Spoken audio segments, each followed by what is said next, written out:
Tacky old woman, you're just bitter because my parents have money, my daughter-in-law shrieked, her venomous words slicing through me at my own retirement party. My son, my own flesh and blood, sneered, Mom, you're a disgrace. The betrayal stabbed deeper than any knife, shattering my heart into a million pieces right there in front of everyone. I was broken, humiliated, but they had no idea of the storm I was about to unleash. Stay with me to witness their reckoning, and tell me your city in the comments so I know where you're feeling this pain with me. That night at the Biltmore Inn was supposed to be my crowning moment. After 40 years as a financial planner in Asheville, North Carolina, I stood in a grand dining room, surrounded by crystal chandeliers and linen-covered tables, with a 3-tiered cake boasting my name in gold frosting. Colleagues, neighbors, and friends raised glasses to toast my legacy. I should have been glowing with pride. Instead, Sophia's venomous words, Tacky old woman, you're just a bitter nobody, and Nathan's cruel agreement, Mom, you're an embarrassment, left me drowning in shame. I'm Evelyn Carter, a 62-year-old widow who raised Nathan alone after my husband, Tom, died in a car crash 30 years ago. I worked grueling hours at a small firm, scrimping every penny to send Nathan to Asheville's top private school, even if it meant living on canned soup for weeks. My 1,200-square-foot home in West Asheville and my 20-year-old Buick were choices, not burdens. But Sophia, with her sleek blonde hair and diamond tennis bracelet, saw them as proof of failure. From the moment Nathan brought her home, she'd sneer at my quaint living room or offer pitying smiles about my simple life. "Oh, Evelyn, don't you ever want to upgrade that old car?" she'd say, her voice dripping with condescension. Nathan, once my anchor, started echoing her, pulling away, leaving me a stranger in his life. That betrayal set the stage for what came next, a truth that would shatter their smug world. The chandelier light flickered across the dining room of the Biltmore Inn in Asheville, North Carolina, as I, Evelyn Carter, stood clutching my glass of sparkling cider, my heart still reeling from Sophia's vicious outburst and Nathan's cold agreement. The room, filled with 60 guests, my colleagues from the financial firm, neighbors from West Asheville, and old friends, had fallen into a suffocating silence. Sophia Reed, my daughter-in-law, wasn't done. She stepped closer, her 3-inch heels clicking on the hardwood floor, her emerald green dress catching every eye. "You're jealous of our lifestyle, Evelyn," she sneered, her voice sharp enough to cut glass. "That tiny house of yours, that rusty Buick, it's pathetic. You can't stand that my parents live in a 5,000-square-foot estate while you're scraping by." Her words landed like punches, each one heavier than the last. I felt the sting of humiliation creep up my spine, my face burning as I scanned the crowd. My neighbor, Mrs. Jenkins, averted her eyes, clutching her purse. My old boss, Mr. Callahan, stared at his plate, uncomfortable. Even the waitstaff froze, their trays of hors d'oeuvres hovering midair. I turned to my son, Nathan Reed, hoping for a shred of defense. He was 34, broad-shouldered, dressed in a tailored navy suit, looking every bit the successful entrepreneur I'd raised him to be. But his eyes, once so warm, were cold, distant. "Mom, you don't belong in our world anymore," he said, his tone flat, like he was stating a fact. "Just stop trying to fit in. It's awkward." Awkward. The word sliced through me, sharper than Sophia's insults. This was the boy I'd stayed up with through fevers, the teenager I'd driven 300 miles round trip to college interviews, the man whose dreams I'd funded by skipping vacations and wearing the same coat for a decade. I'd poured every ounce of my soul into giving him a life I never had, and now he stood there, siding with a woman who saw me as a relic. Sophia, emboldened by Nathan's support, pressed on, her voice rising to a theatrical pitch. "Honestly, Evelyn, it's sad. You give us financial advice like you know something, but look at you living in that 1,200-square-foot shack driving a car that's older than my little sister. A murmur rippled through the crowd, a mix of pity and unease. I caught the eye of my friend Clara, who shook her head in disbelief, but no one spoke up. I was alone, exposed, my 40 years of quiet sacrifice reduced to a punchline in Sophia's performance. "You're a burden, Evelyn," Sophia continued, tossing her hair. "Nathan's told me how you keep asking for rides, how you check in on our finances. It's embarrassing."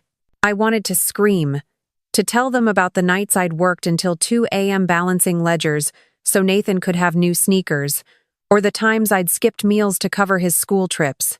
But my throat tightened, words trapped behind a wall of shock. Nathan shifted uncomfortably but added, "Mom, we've got our own life now.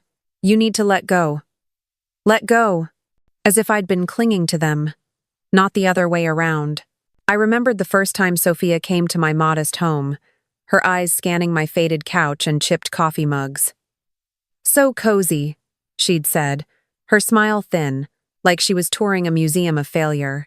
Over the years, her comments grew sharper. "Evelyn, you should downsize, maybe a studio apartment?" she'd suggested last Christmas, as if my home of 30 years was a burden to her aesthetic. Nathan, once my confidant, began parroting her. "Mom, you don't need to worry about my business," he'd say, brushing off my advice, his calls growing shorter, colder.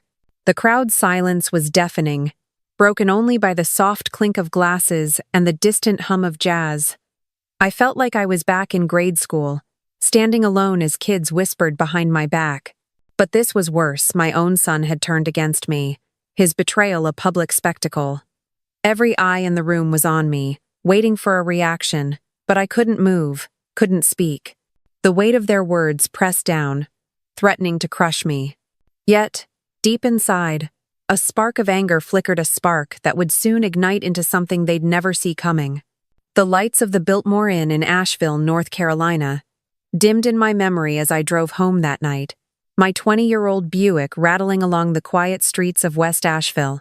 The sting of Sophia Reed's words, "You're just a bitter nobody," and Nathan Reed's betrayal, "You're an embarrassment," burned like a wound that wouldn't close. I, Evelyn Carter, a 62-year-old widow who'd poured my life into raising Nathan, felt my world collapsing. The 1,200-square-foot home I'd kept for 30 years, filled with memories of my late husband, Tom, and Nathan's childhood, now felt like a tomb. I sat at my worn oak kitchen table, the silence of my empty house amplifying the echo of their cruelty. But the worst was yet to come. A discovery that would drive a dagger deeper into my already shattered heart. Unable to sleep, I opened my laptop, hoping to distract myself with emails. That's when I saw it. A notification from my cloud storage, flagged as shared by Nathan Reed. My hands trembled as I clicked. It was a folder labeled Mom's Records, containing audio files and a document titled Concern Log. My stomach churned. The first audio was from a month ago, a casual conversation I'd had with Nathan over coffee at my house. "You don't need to keep living like this, Mom," he'd said, his voice gentle but probing. "Why not move to a smaller place? Save some money." I'd laughed it off, saying I loved my home's history, every scratch on the floor from Nathan's toy trucks, every mark on the door frame where I'd measured his height. But the recording had been edited, clipped to make me sound confused, rambling. "She's not thinking clearly," Nathan's voiceover added. "I'm worried she's losing it." The document was worse. It was a detailed log, written by Nathan and Sophia, cataloging my erratic behaviors. They'd noted my refusal to buy a new car, calling it stubborn denial of financial reality. My choice to live in a modest home was labeled irrational attachment to outdated possessions. They'd even twisted a moment when I'd forgotten a neighbor's name at a cookout, claiming it as evidence of cognitive decline. My breath caught as I read their conclusion. "We're considering guardianship to protect Evelyn from herself." Guardianship.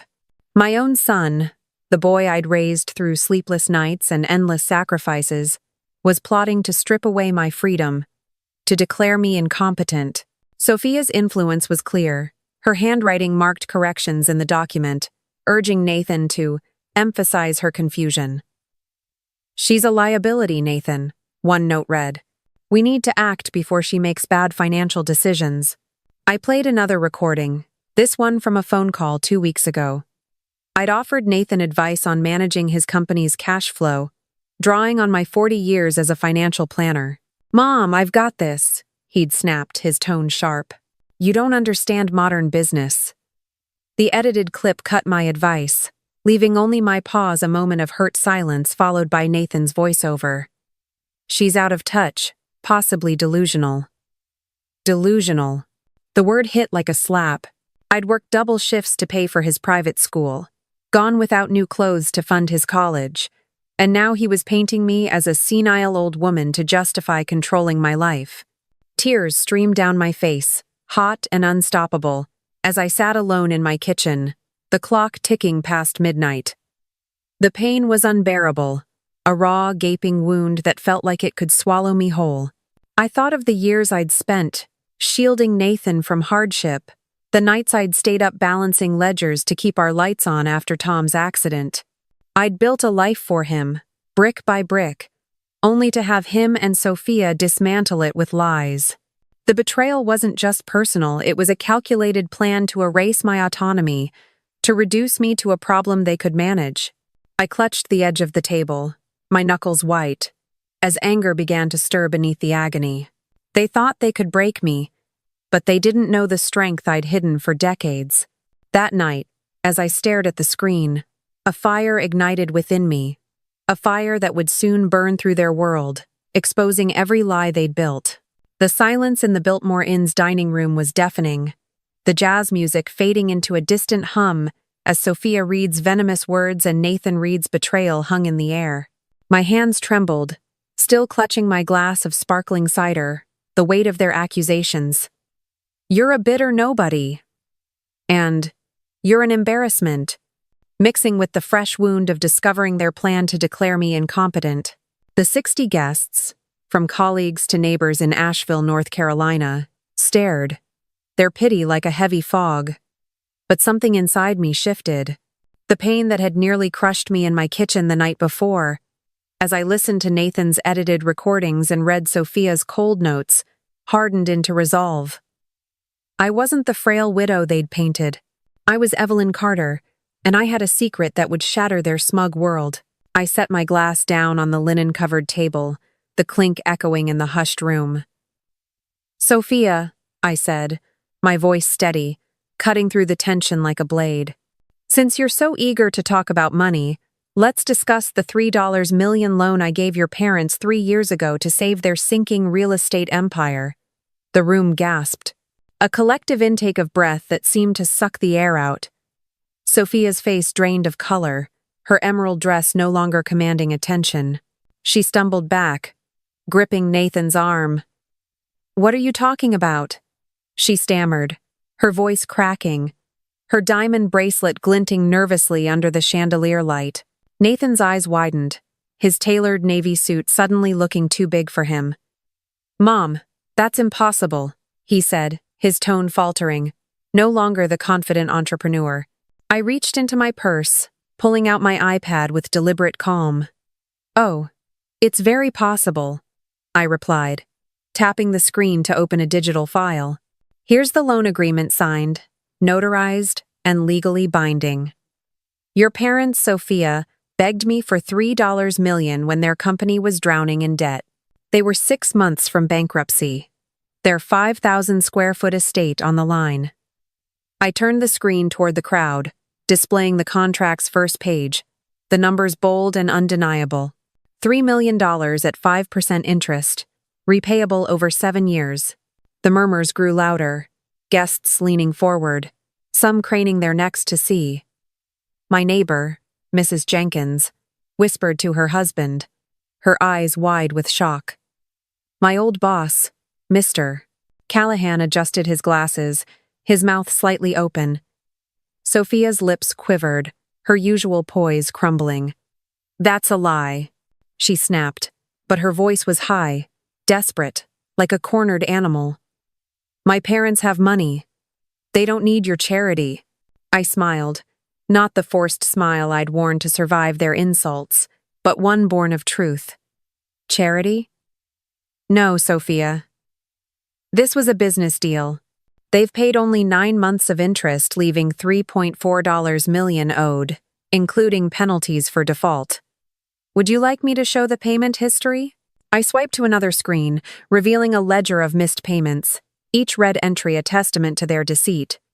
Nathan stepped forward, his face ashen. Mom, how do you even have that kind of money? He asked, his voice barely above a whisper. You live in that tiny house. Drive that old Buick. I met his gaze. The boy I'd raised now a stranger. I have it because I earned it, Nathan. 40 years of financial planning, quiet investments, and discipline you never bothered to understand. While you and Sophia mocked my 1,200 square foot home, I was building a fortune, $7 million in assets, to be exact. The room erupted in whispers, the crowd no longer pitying but riveted, their eyes darting between me and the reeds. Sophia gripped a chair, her knuckles white. This is insane, she muttered, her voice breaking. You're making this up to humiliate us. I tilted my head, my tone icy. Humiliate you? Like you humiliated me in front of everyone I know? No, Sophia, I'm just setting the record straight. Your parents' mansion, their yacht, your designer dresses, all funded by my money. I turned to the crowd, my voice carrying with newfound authority. They came to me in a panic, begging for help to save their legacy. I gave it, thinking it would protect my son's marriage, but they stopped paying, assuming nobody like me couldn't fight back. Nathan sank into a chair, his hands running through his hair, a gesture I remembered from his teenage years when he was overwhelmed. Mom, why didn't you tell me? He asked, his voice small, almost childlike. I looked at him, the pain of his betrayal still raw. Because I wanted you to love me for me, not my money. But you chose Sophia's lies over your own mother. The crowd was silent again, the weight of my words settling over them. I tucked my iPad back into my purse, my heart pounding but my resolve unshaken. This was just the beginning. They'd underestimated me for too long, and now they'd face the consequences of their arrogance. The air in the Biltmore Inn's dining room felt electric as I, Evelyn Carter, walked out, leaving Sophia Reed's shocked face and Nathan Reed's trembling hands behind. My revelation of the $3 million loan I'd given Sophia's parents had turned their world upside down, exposing their lies in front of Asheville's elite. But I wasn't done. The pain of their betrayal, Sophia's cruel insults, Nathan's agreement, and their plot to declare me incompetent had ignited a fire in me that wouldn't be quenched until they faced the full weight of their actions. I drove my 20-year-old Buick back to my 1,200 square foot home in West Asheville, the quiet streets a stark contrast to the storm brewing inside me. By morning, I was ready to dismantle the fragile empire they'd built on my generosity. My first stop was First Piedmont Bank, a sleek building in downtown Asheville where I'd maintained accounts for decades. I met with Susan Harper, the vice president, in her corner office overlooking Pack Square. Susan, I said, sliding a folder across her polished desk. I need to remove myself as guarantor for Nathan Reed's $1 million business loan. Susan's eyebrows shot up as she scanned the documents. Evelyn, this is the backbone of Reed Consulting's credit line. Without your guarantee, they'll need to restructure based on their cash flow alone, which... She trailed off, flipping through Nathan's financials, which is barely enough to cover their overhead. I finished, my voice steady but cold. That's Nathan's problem now. Susan hesitated, her pen hovering. Are you sure? This could tank his business. I nodded, my jaw set. I've never been more sure. Next, I called my financial advisor, Mark Ellison, who'd managed my $7 million portfolio from his office in Biltmore Village. Mark, I need you to contact my top clients Hawthorne Industries, Blue Ridge Retail, and Asheville Logistics. I'm taking over their accounts personally, effective immediately. Mark's voice crackled with surprise over the phone. Evelyn, those three make up 70% of Nathan's revenue. Without them, his company will have to stand on its own, I interrupted, my tone unyielding. For years I fed him clients, propped up his success, and he called me an embarrassment. No more. Mark paused, then agreed to make the calls. I could almost hear the gears turning as Nathan's world began to crumble. My final move was the most decisive. I met with my lawyer, Patricia Langston, in her office on Haywood Street, surrounded by leather-bound books and framed degrees. I handed her a copy of the loan agreement with Sophia's parents, Charlotte and Richard Bennett. Patricia, I want a formal demand letter sent today. $3.4 million, including interest and penalties, due in 30 days. If they don't pay, we seize their assets starting with their 5,000 square foot estate and that yacht they love to brag about. Patricia's eyes widened, but she nodded, scribbling notes. They've defaulted for 10 months, Evelyn. You've got an ironclad case, but this will destroy them. I leaned back, the weight of my decision settling like a stone. They destroyed themselves when they thought they could use me and walk away. Within days, the consequences hit like a tidal wave.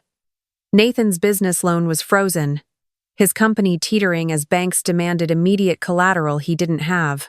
My clients, Hawthorne, Blue Ridge, and Asheville Logistics, sent termination notices to Reed Consulting, citing new strategic alignments. Sophia's parents received my demand letter, and word spread through Asheville's gossip mill that the Bennetts were liquidating assets. Their estate went up for sale, listed at $8 million, a bargain to cover their debts. Their yacht was docked, awaiting auction.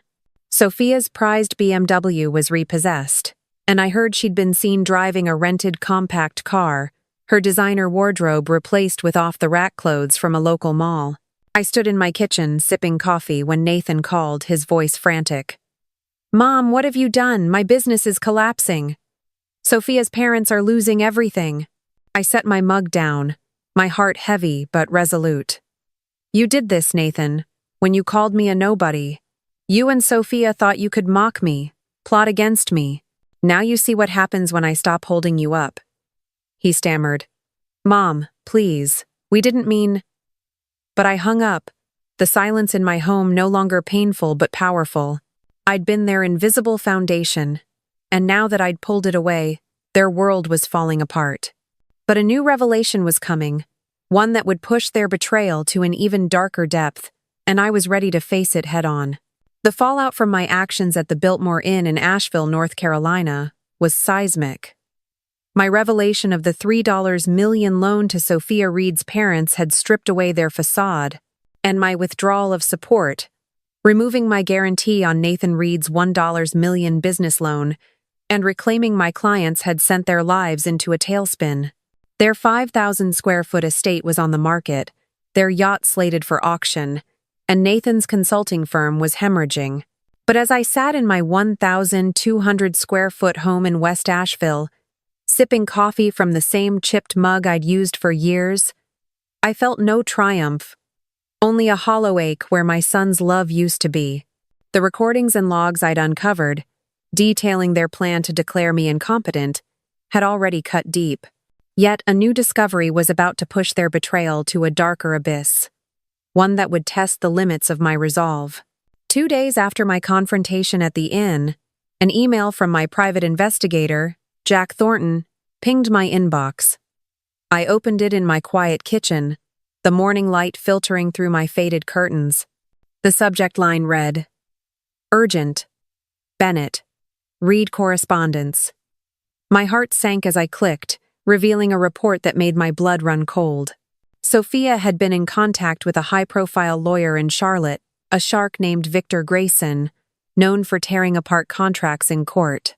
Attached were screenshots of text messages between Sophia and Grayson, dated just 3 days before my retirement party. "She's a nobody," Sophia had written. "Some delusional old woman who thinks she's a financier.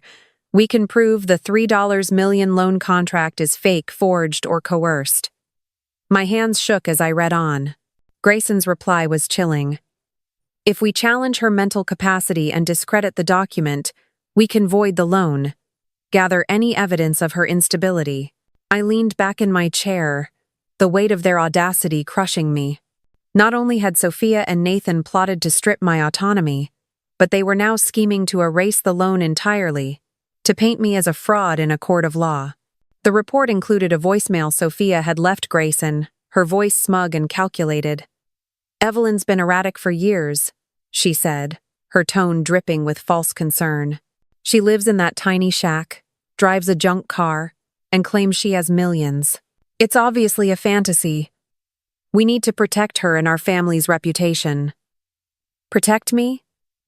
The lie was so brazen it stole my breath. I'd saved their family from bankruptcy, funded their lavish lifestyle, and now Sophia was ready to drag my name through the mud to avoid paying me back. I called Jack immediately, my voice tight with fury. "Jack, how solid is this evidence?" He was calm, professional. "Rock solid, Evelyn. We've got metadata, timestamps, and backups. They can't deny these communications." I paced my living room, the worn carpet grounding me as my mind raced. "What else do they have?" I asked. Jack hesitated, then said, "Sophia's been meeting with a psychiatrist, Dr. Elaine Morrow in Charlotte. She's trying to get a professional opinion to back claims of your cognitive decline. They're building a case to have you declared unfit before the loan dispute even hits court." The words hit like a freight train. My own daughter-in-law, the woman my son married, was orchestrating a legal attack to destroy my credibility, my legacy, everything I'd built over 40 years. I dialed Sophia's number, my anger a living thing, clawing at my chest. She answered on the second ring, her voice wary. "Evelyn? What do you want?" I didn't waste time. "I know about your lawyer in Charlotte, Sophia, Victor Grayson. The texts, the voicemail, your plan to call the loan a fake and have me declared insane." There was a sharp intake of breath, then silence. "You're wrong," she finally said, her voice trembling. "It's a misunderstanding." I laughed, a bitter, hollow sound. "A misunderstanding?" "I have every message, Sophia, every lie you typed, every call you made. You thought you could bury me, but you're the one who's exposed." She stammered. "Evelyn, please don't do this. It was my parents' idea, they're desperate." I cut her off. "Desperate enough to ruin me? To lie in court? Keep your excuses. You'll need them when I'm done." I hung up, my pulse pounding in my ears. Sophia's panic was palpable, but it brought me no comfort. The depth of their betrayal, planning to discredit me as a lunatic to dodge their debt, was a wound that bled fresh pain. Yet, as I stood in my modest home, surrounded by memories of a life built on hard work, I felt a surge of clarity. They'd pushed me too far, and now they'd face the full force of my response. But another chapter was waiting, one where a small, innocent life would enter, offering a glimmer of hope amidst the wreckage.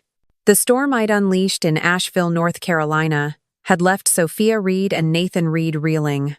My revelation of the $3 million loan to Sophia's parents at the Biltmore Inn had shattered their facade, and my calculated moves pulling my guarantee on Nathan's $1 million business loan, reclaiming my clients, and demanding immediate repayment had brought their world crashing down.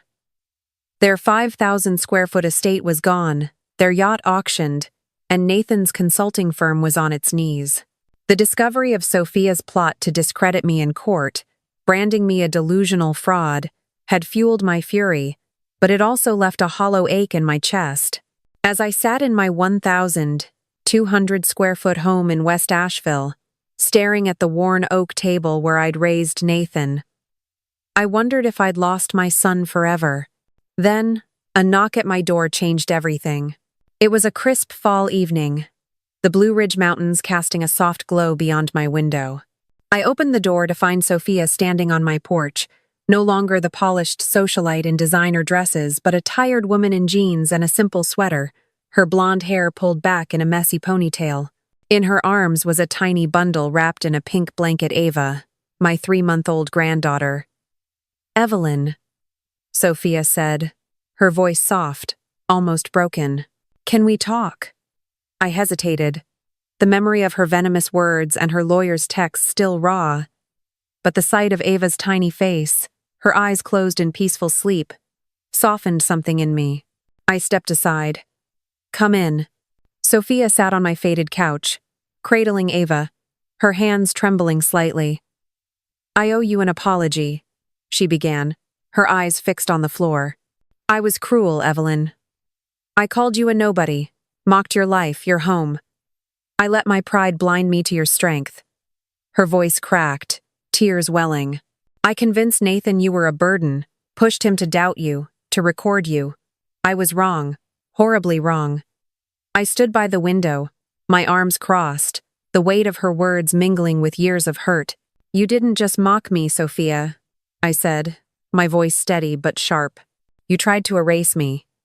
You planned to drag me into court, to call me insane, to steal what I'd built. Why should I believe you now? She looked up, her eyes red, her usual arrogance gone. Because I've lost everything, she whispered. My parents' home, our car, our status, it's all gone. But losing your respect, losing Ava's chance to know her grandmother, that hurts more. She adjusted Ava's blanket, her fingers brushing the baby's cheek. This is Ava, your granddaughter. I want her to grow up knowing the woman who saved my family, even if we didn't deserve it. I stepped closer, my heart clenching as I looked at Ava's tiny nose, so like Nathan's when he was a baby. Can I hold her? I asked, my voice softer than I intended. Sophia nodded, carefully passing Ava to me. Her warmth, her faint baby scent, stirred a longing I'd buried under anger. For a moment, the room was silent, save for Ava's gentle breaths. I'm not ready to forgive, I said, my eyes fixed on Ava's face. Not after the lies, the recordings, the lawyer and Charlotte. But I'm willing to try for her. I looked at Sophia, my tone firm. Supervised visits with Ava. Family counseling with Nathan. Complete transparency about your finances, your decisions. One slip, Sophia, and this ends. Permanently. She nodded, tears streaming down her cheeks. I understand. I'll do whatever it takes. Nathan, he's sorry too. He's just too ashamed to face you yet. I held Ava closer, her tiny hand curling around my finger, and felt a flicker of hope, a fragile, tentative bridge over the chasm of betrayal. Tell Nathan to call me, I said. Not to beg, but to talk about Ava, about what it means to be a family. As Sophia stood to leave, her shoulders slumped but her eyes brighter, I felt the first stirrings of something new. The pain was still there, sharp and unyielding, but Ava's presence hinted at a future where healing might be possible. I closed the door behind her, holding Ava's blanket, its soft scent lingering. The road ahead would be long, but for the first time in months, I saw a path forward, one I'd walk on my own terms, with a strength I'd no longer hide. As I stood in my new penthouse overlooking Asheville, North Carolina, the Blue Ridge Mountains stretching beyond the floor-to-ceiling windows, I felt a quiet strength settle over me. The storm of betrayal, Sophia Reed's vicious insults, Nathan Reed's cold dismissal, their plot to declare me incompetent, and their attempt to void my $3 million loan had reshaped my world. I'd fought back, dismantling their empire, watching their 5,000-square-foot estate and yacht vanish into auctions, and Nathan's business falter without my support. Yet, holding my granddaughter Ava, her tiny heartbeat against my chest, I'd glimpsed a path toward healing, however fragile. Now, in my 2,000-square-foot sanctuary, I was no longer the invisible widow hiding her $7 million fortune. I was Evelyn Carter, a woman who'd built an empire from sacrifice and stood tall against those who tried to break her. The lesson I learned wasn't about revenge, it was about owning my worth. For decades, I dimmed my light, living in a 1,200-square-foot home and driving a 20-year-old Buick to shield Nathan from entitlement. But when he and Sophia called me a nobody, I realized hiding my strength had cost me their respect. Never let anyone define your value. Your life, your choices, your legacy, they're yours to claim. For me, it meant stepping out of the shadows, launching Carter Financial Group, and commanding boardrooms with the confidence I'd earned. For you, it might mean saying no to those who diminish you, or standing firm in your truth, no matter your age. This journey wasn't easy, and the scars remain. But Ava's tiny hand in mine reminds me that love can rebuild what betrayal broke. If my story touched you, please like this video, drop a comment about your own moment of standing tall, and subscribe to the Unwanted Revenge Times for more stories of resilience. Your voice matters to me. Let's share this journey together.